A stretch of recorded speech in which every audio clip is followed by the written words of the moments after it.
당신은 노년의 가족에게 짐이 될까봐 두렵지 않으신가요? 지금 이 순간의 선택이 당신의 마지막 30년을 결정합니다. 한국 65세 이상 노인 중 49.6%가 빈곤에 시달리며 평균 수명 86세를 고려할 때 우리는 은퇴 후 제2의 인생을 대비하지 못한 채 30년을 더 살아가고 있습니다. 이 이야기는 당신이 노년에 직면할 현실과 해결책을 담고 있습니다. 80대가 된 당신이 후회하지 않을 결정을 지금 내릴 수 있도록 부양과 독립 사이에서 고민하는 모든 가족에게 실질적인 지침이 될 것입니다. 오늘 이야기가 여러분 인생의 마지막 30년에 큰 변화를 가져올 것이라 확신합니다. 구독과 좋아요, 댓글로 응원해 주시고 이야기가 길더라도 편안히 끝까지 들어주세요. 당신의 미래가 달라질 것입니다. 안녕하세요. 제 이름은 민지입니다. 올해 36, 두 아이를 키우는 평범한 직장인이죠. 매주 일요일이면 부모님 댁에 들러 함께 식사를 하는 게 우리 가족의 오랜 전통이었어요. 아버지의 손맛이 담긴 된장찌개, 어머니의 소소한 반찬들, 그리고 늘 웃음이 넘치는 식탁. 우리 가족의 일상은 평화 그 자체였죠. 아이고, 우리 손주들 왔네. 할아버지가 장난감 새로 사놨다. 현관문을 열자마자 들리는 아버지의 목소리. 칠순을 바라보는 나이지만 손주들 앞에선 언제나 활기찬 모습이세요. 어머니는 부엌에서 분주히 움직이시며 내게 윙크를 보내셨죠. 오늘은 내가 좋아하는 두부조림도 있어. 그날도 평소와 다름없는 일요일이었습니다. 아이들은 할아버지와 거실에서 신나게 놀고 남편은 아버지와 야구 이야기를 나누고 저는 어머니의 요리를 돕고 있었죠. 하지만 그날만큼은 뭔가 달랐어요. 어머니의 표정에 평소와는 다른 긴장감이 느껴졌거든요. 엄마, 무슨 일 있어요? 제가 물었을 때 어머니는 잠시 망설이다 말씀하셨어요. 아니, 별거 아니야. 그냥 은행에서 연금 관련 통지서가 왔는데 내 아버지가 좀 신경을 쓰시는 것 같아. 식사 중에도 아버지는 평소보다 말이 적으셨어요. 텔레비전에서 노인 빈곤 문제를 다루는 다큐멘터리가 나왔을 때 아버지는 리모컨을 들어 채널을 급히 바꾸셨죠. 아이들 있는데 왜 이런 우울한 프로를 틀어놓냐. 그렇게 평범한 일요일 저녁이 지나고 집으로 돌아오는 차 안에서 남편이 물었어요. 당신 부모님, 요즘 뭔가 달라 보이지 않아? 그 말에 저도 동의했죠. 응, 뭔가 걱정이 있으신 것 같아. 다음 주 일요일, 저는 평소보다 일찍 부모님 댁을 찾았어요. 어머니는 반갑게 맞아주셨지만 눈가의 주름이 더 깊어진 것 같았어요. 거실 탁자 위에는 은행 서류들과 의료보험 청구서가 어지럽게 놓여 있었죠. 엄마, 이게 다 뭐예요? 제가 물었을 때 어머니는 한숨을 내쉬셨어요. 앉아봐, 민지야. 할 얘기가 있어. 어머니의 떨리는 목소리에서 예감이 들었어요. 뭔가 심각한 일이 있다는 거. 어머니는 조심스럽게 입을 여셨어요. 아버지가 정년퇴직하고 나서 우리가 노후 준비를 제대로 못했다는 걸 최근에야 실감하게 됐어. 그 말을 듣는 순간 가슴이 철렁 내려앉았어요. 그동안 저는 부모님이 은퇴 후의 삶을 위해 준비를 잘 해놓으셨을 거라고 막연히 생각해 왔거든요. 아버지는 대기업에서 30년 넘게 근무하셨고 회사에서도 인정받는 분이셨으니까요. 아버지 퇴직금 많이 받으셨잖아요? 제가 조심스럽게 물었어요. 어머니는 고개를 저으셨어요. 그 돈으로 집 대출 갚고 너랑 오빠 결혼 자금 마련하고 남는 게 별로 없더라. 그 말을 듣는 순간 머리가 하얘졌어요. 부모님은 저희 형제를 위해 모든 것을 쏟아부으셨고 정작 본인들의 노후는 생각하지 못하셨던 거죠. 그럼 지금은 어떻게? 목이 메어 말을 잇지 못했어요. 아버지 국민연금이 매달 90만 원 정도 나오고 내 노령연금이 25만 원. 그걸로 생활하고 있어. 어머니의 목소리는 담담했지만 눈빛에는 불안함이 가득했어요. 그때 현관문 소리가 들렸어요. 아버지가 들어오셨죠. 민지 왔었나? 제가 입을 열려는 순간 어머니가 눈짓으로 말리셨어요. 아버지가 오셨네. 민지야, 우리 나중에 얘기하자. 그날 집으로 돌아오는 길, 마음이 무거웠어요. 남편에게 모든 이야기를 털어놓았죠. 여보, 큰일이야. 부모님이 노후 준비를 전혀 못하셨대. 남편은 잠시 침묵하다가 말했어요.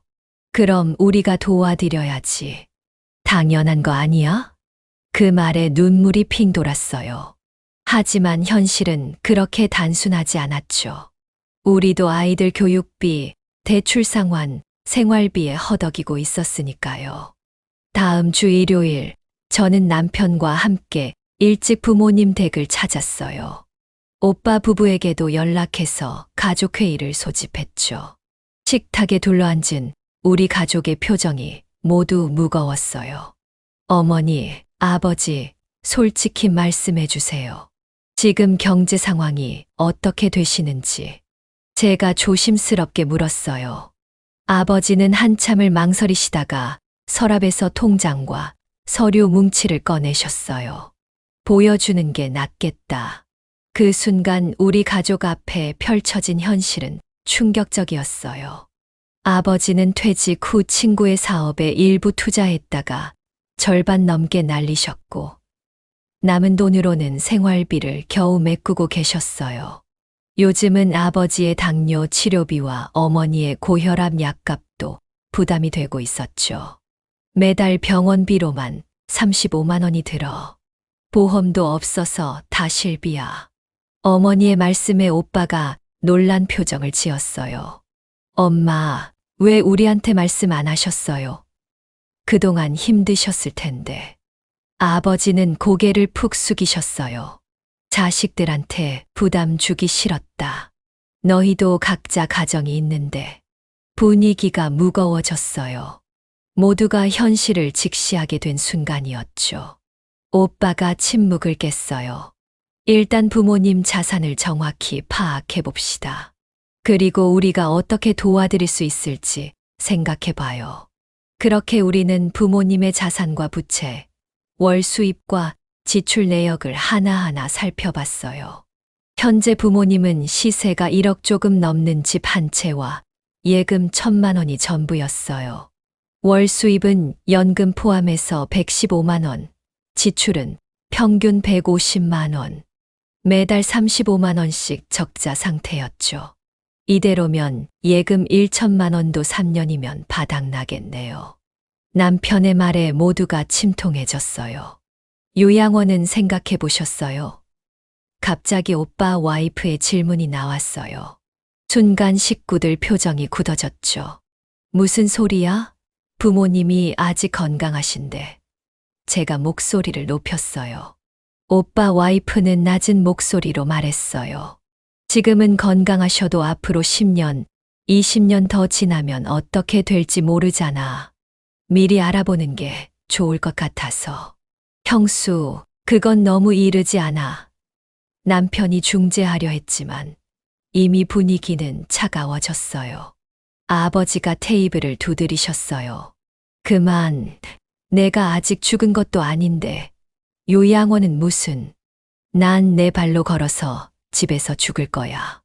어머니는 눈가에 맺힌 눈물을 감추려 하셨어요. 다들 진정해요. 우리가 여러분들에게 짐이 되는 건 원치 않아. 그런데 이제 와서 어떻게 해야 할지 모르겠네. 오빠가 한숨을 내쉬며 말했어요. 일단 매달 부족한 생활비는 민지랑 내가 부담하면 어떨까? 나 35만 원 중에 20만 원, 민지는 15만 원 정도. 저는 고개를 끄덕였어요. 부담스럽긴 했지만 부모님을 위해서라면 어쩔 수 없다고 생각했죠. 하지만 남편의 표정이 미묘하게 변하는 걸 놓치지 않았어요. 집으로 돌아오는 차 안, 남편은 평소보다 말이 없었어요. 무슨 생각해? 제가 물었죠. 솔직히 말해도 돼. 우리도 상황이 빤하잖아. 애들 학원비, 대출금. 매달 15만 원씩 보태는 게 쉽지 않을 것 같아. 가슴이 찢어지는 것 같았어요. 남편 말이 틀리지 않았으니까요. 우리 역시 빠듯한 살림에 허덕이고 있었죠. 알아. 하지만 부모님인데 어떻게 해? 제 목소리가 떨렸어요. 남편은 한참 침묵하다 말했어요. 내가 말하고 싶은 건 이건 일시적인 해결책이 아니라는 거야. 부모님 연세가 더 들면 의료비도 더 들고 돌봄도 필요할 텐데. 우리가 언제까지 이렇게 할 수 있을까? 그날 밤 잠을 이루지 못했어요. 남편의 말이 머릿속을 맴돌았죠. 부모님은 앞으로 최소 20년은 더 사실 텐데 그 긴 시간을 어떻게 감당해야 할지. 다음 날 오빠에게 전화가 왔어요. 민지야, 어젯밤에 집사람이랑 심각하게 얘기해봤는데 뭔가 확실한 대책이 필요할 것 같아. 오빠도 부담되는 거야? 제가 물었어요. 오빠는 잠시 망설이다 말했어요. 솔직히 우리도 아이 둘에 막내는 이제 대학 들어갔잖아. 등록금이 장난 아니야. 그리고 오빠의 목소리가 낮아졌어요. 사실 2달 전에 회사에서 구조조정 얘기가 나오고 있어. 내 자리도 안전하지 않아. 순간 머리가 아팠어요. 모두가 각자의 사정이 있는데 부모님 부양까지 책임져야 한다는 부담감이 밀려왔죠. 오빠, 그럼 어떡하지? 제 목소리가 떨렸어요. 일단 부모님께 솔직하게 말씀드려야 할 것 같아. 집을 팔아서 보다 작은 곳으로 이사하시거나 아니면 같이 살아야 할지도 모르겠어. 같이 산다고. 우리 집은 32평 아파트인데 부모님까지 오시면 너무 비좁을 거예요. 게다가 시댁 부모님은 어떻게 생각하실지. 주말 다시 부모님 댁에 모였어요. 이번엔 오빠가 먼저 입을 열었죠. 아버지, 어머니, 저희가 매달 도와드리는 건 어렵지 않아요. 하지만 앞으로 의료비나 다른 지출이 더 늘어날 텐데 장기적인 대책이 필요할 것 같아요. 부모님은 말없이 들으셨어요. 아버지의 눈빛이 흔들렸죠. 한 가지 제안 드리고 싶은 게 이 집을 팔고 좀 더 작은 집으로 옮기시면 어떨까요? 차액으로 생활비를 마련하시는 거죠. 그 말에 어머니의 표정이 굳어졌어요. 40년 가까이 살아온 집이었으니까요. 이곳에는 우리 가족의 추억이 가득했죠. 제가 첫걸음마를 뗀 곳, 오빠가 대학 합격 소식을 들은 곳, 부모님의 젊은 시절이 담긴 공간이었어요. 이사요? 어머니가 떨리는 목소리로 말씀하셨어요. 이 동네에서 평생 살았는데 친구들도 다 여기 있고 아버지는 고개를 숙인 채 말이 없으셨어요. 평생 자식들을 위해 살아오신 분이 이제 와서 자식들에게 도움을 청해야 하는 상황이 얼마나 비참하게 느껴지셨을까요? 다른 방법은 없을까요? 제가 조심스럽게 물었어요. 정부 지원이나 노인 일자리 같은 것도 있잖아요. 올케 언니가 말했어요. 요즘 노인 일자리는 경쟁이 심해요. 그리고 아버님 건강으로는 힘드실 거예요. 남편이 입을 열었어요. 국민기초생활보장이나 기초연금은 어떨까요? 오빠가 고개를 저었어요. 자식이 있으면 대부분 탈락해요. 부양의무자 기준이라는 게 있거든. 대화가 길어지면서 분위기는 점점 더 무거워졌어요. 모두가 해결책을 찾으려 노력하는데 그 과정에서 숨겨진 감정들이 하나둘 드러나기 시작했죠. 솔직히 말하면 오빠가 한숨을 쉬며 말했어요. 저는 요즘 회사에서 스트레스가 너무 심해요. 구조조정 소문도 있고 제 노후도 걱정인데 부모님까지 책임지려니 너무 버거워요. 아버지가 갑자기 자리에서 일어나셨어요. 그만하자. 내가 부족해서 이 지경이 됐다. 너희에게 짐 되기 싫다. 그러곤 방으로 들어가 버리셨죠. 어머니는 눈물을 훔치셨어요. 아버지가 얼마나 자존심이 상하셨는지 몰라. 늘 가장으로서 가족을 책임진다는 자부심이 컸는데 방 안에 침묵이 내려앉았어요.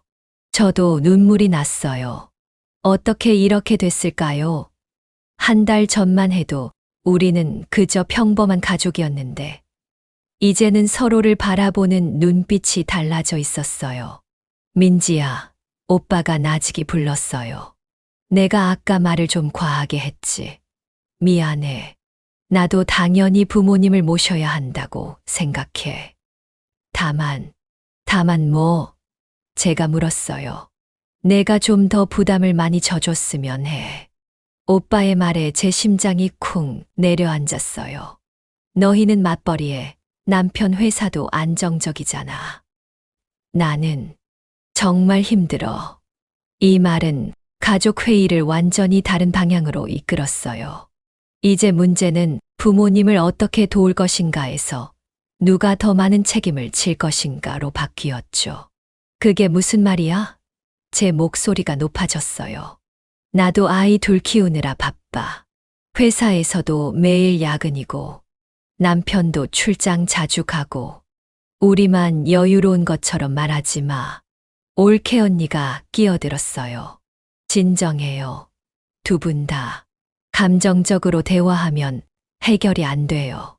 그때 어머니가 조용히 말씀하셨어요. 아이들아, 너희 싸우는 꼴 보려고 이런 얘기 꺼낸 게 아니야. 차라리 우리끼리 알아서 할게. 그 말이 제 마음을 더 아프게 했어요. 부모님은 이런 상황에서도 자식들의 불화를 걱정하고 계셨죠.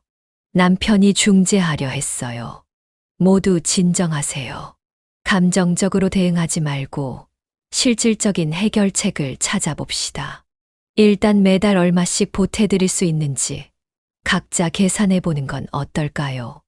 오빠가 고개를 끄덕였지만 여전히 표정은 어두웠어요. 월 50만 원. 내가 지금 드릴 수 있는 최대야. 저는 숫자를 듣고 놀랐어요. 너무 적다고 생각했거든요.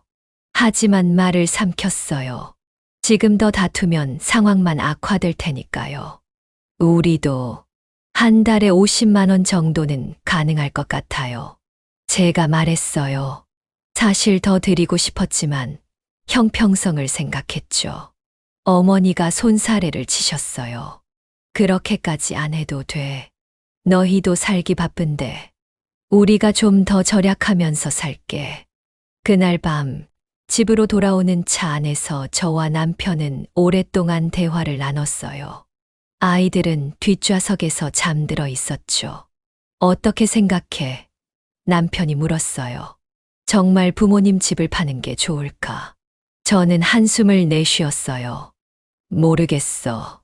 그게 경제적으로는 합리적인 것 같은데. 부모님의 추억과 정서적인 안정을 생각하면 쉽게 결정할 수 없는 문제야. 그럼 우리가 좀 더 부담해 볼까? 매달 100만 원 정도는 충분히 가능할 것 같은데. 그 말에 감사함을 느꼈지만 마음 한구석이 불편했어요. 그래도 오빠도 똑같이 부담해야 공평하지 않을까? 왜 우리만 더 부담해야 하는지. 민지야, 지금은 공평함보다 부모님 상황이 더 중요하지 않을까? 남편의 말에 저는 잠시 생각에 잠겼어요. 그날 밤 제 머릿속은 복잡한 생각으로 가득했어요. 어린 시절부터 부모님이 저희를 위해 희생하신 모든 순간들이 떠올랐죠. 학비를 마련하기 위해 밤늦게까지 일하시던 아버지, 아플 때 밤새 간호해 주시던 어머니. 그런 부모님께 이제 우리가 도움을 드려야 할 때인데 왜 이렇게 망설이고 있는 걸까요? 일주일이 지났어요. 그동안 오빠와는 연락이 뜸했죠. 서로 어떻게 대화를 이어가야 할지 모르는 상태였어요. 그런데 갑자기 오빠에게서 전화가 왔어요. 민지야, 부모님 집에 한번 와봐. 급한 일이야. 불안한 마음으로 부모님 댁으로 달려갔어요. 현관문을 열자 오빠와 아버지가 심각한 표정으로 대화하고 있었죠. 무슨 일이야? 제가 물었어요. 오빠가 무거운 표정으로 말했어요. 아버지가 일자리를 구하셨대. 네, 무슨 일자리요? 저는 놀라서 아버지를 바라봤어요. 아버지는 조금 쑥스러운 듯이 말씀하셨어요. 아파트 경비원. 나이도 있고 건강도 그렇고 받아주는 곳이 여기밖에 없더라. 그 말을 듣는 순간 가슴이 무너지는 것 같았어요. 평생 회사에서 중역으로 일하시던 아버지가 이제는 아파트 경비원을 하신다니. 게다가 당뇨가 있으신데 밤샘 근무를 어떻게 하실까 걱정됐어요. 아버지, 그러실 필요 없어요. 저희가 도와드릴게요. 아버지의 목소리가 단호했어요. 내가 할 수 있는 한 일하고 싶다. 너희에게만 의존하고 싶지 않아. 오빠의 눈에 눈물이 고여 있었어요. 제가 더 노력할게요. 아버지. 제발 그런 힘든 일은. 아버지가 오빠의 말을 자르셨어요. 이미 결정했다. 내일부터 출근한다.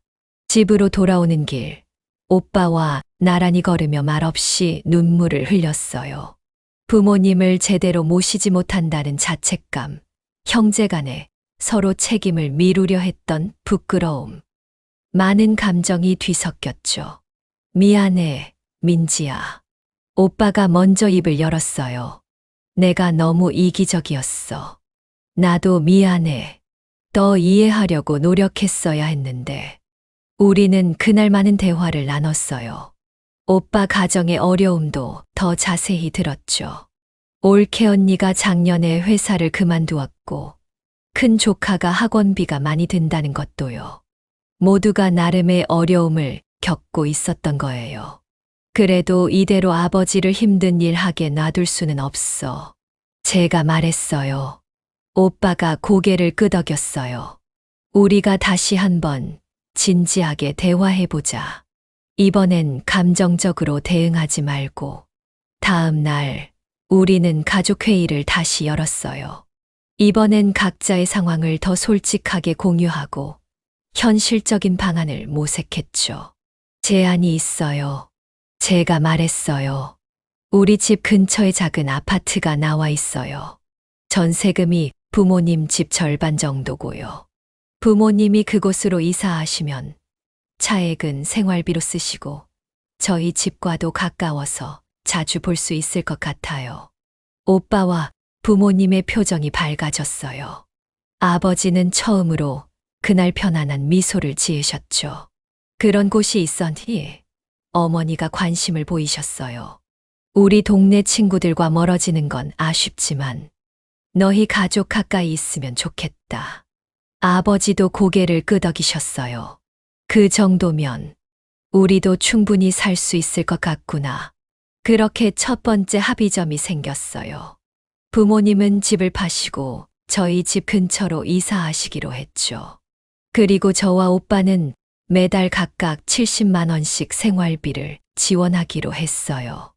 아버지의 경비원 일은 포기하시라고 설득했고 대신 동네 노인복지관에서 하루 3시간 정도 봉사활동을 하시기로 했죠.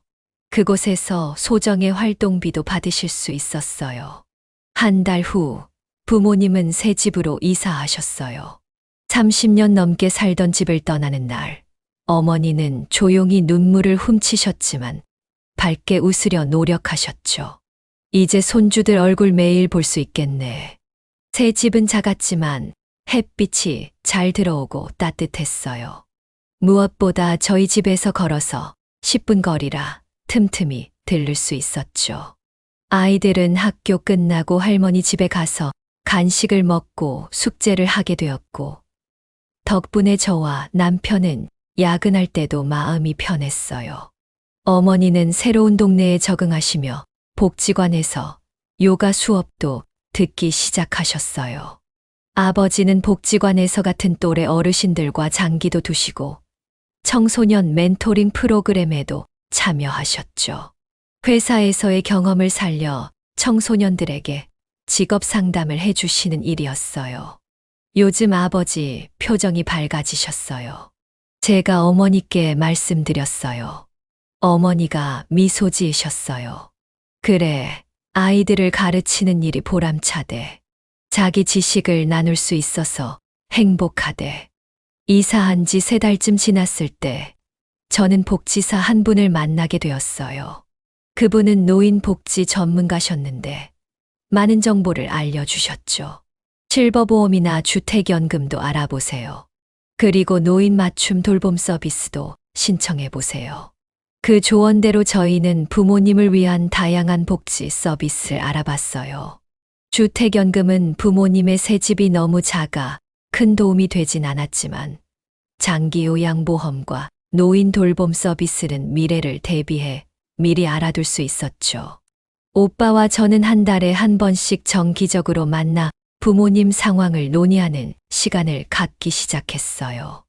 예전에는 그저 형제로만 만났는데 이제는 부모님을 함께 모시는 동반자가 된 거죠. 평생 부모님이 우리를 돌봐주셨는데 이제 우리가 돌봐드릴 차례구나. 오빠가 어느 날 말했어요. 처음에는 부담스럽고 두렵기도 했는데 지금은 오히려 감사해. 제가 물었어요. 감사하다니? 응, 부모님과 더 가까워질 기회가 생겼잖아. 회사 다니느라 바빠서 깊은 대화를 나눌 시간이 없었는데 이제는 아버지와 인생 이야기도 나누고 어머니의 젊은 시절 얘기도 들을 수 있어서 좋아.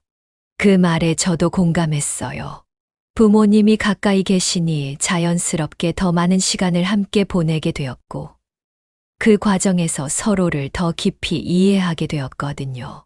어느 주말 저희 가족과 오빠네 가족 그리고 부모님이 함께 식사를 하는 자리에서 아버지가 잔을 들어 올리셨어요. 고맙다, 모두들. 늙은 부모 때문에 힘들 텐데 이렇게 함께 해줘서. 그 말에 모두의 눈시울이 붉어졌어요. 저는 아버지의 손을 꼭 잡았어요. 아버지, 저희가 고마워요. 평생 저희를 위해 고생하셨잖아요. 여러분, 지금까지 제 이야기를 들어주셔서 감사합니다. 노후 문제는 어느 가정에나 찾아올 수 있는 현실입니다. 우리 가족의 이야기가 여러분에게 작은 울림이 되었기를 바랍니다. 부모님의 노후는 경제적인 문제를 넘어 가족 간의 소통과 이해, 그리고 사랑의 문제입니다. 갈등은 누구에게나 있지만 그 갈등을 어떻게 해결해 나가느냐가 진정한 가족의 의미를 만들어 갑니다. 저희 가족은 위기를 통해 오히려 더 단단해졌습니다. 그리고 각자의 노후도 미리 준비하게 되었죠. 지금 당장은 힘들더라도 긴 호흡으로 바라보면 해결책은 반드시 있습니다. 여러분은 어떠신가요? 부모님의 노후 또는 자신의 노후에 대해 생각해 보신 적이 있으신가요? 지금 이 순간부터 작은 대화를 시작해 보는 것은 어떨까요? 여러분의 이야기도 댓글로 나눠주세요. 다음 시간에 더 유익한 내용으로 찾아뵙겠습니다. 감사합니다.